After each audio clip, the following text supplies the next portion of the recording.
जो करता स्वर्ग धाम में वास।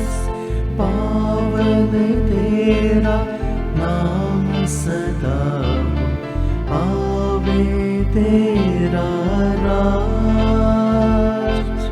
स्वर्ग समान हो तेरी इच्छा, धरती तल पर पूर्ण।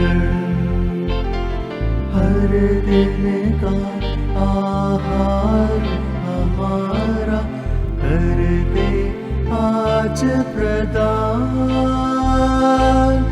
और हमारे अपराधों को क्षमा दान करना,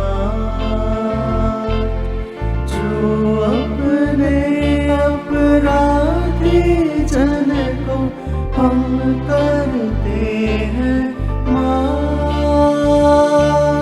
ना परीक्षा ले हमारी, किंतु बुराई से बचा।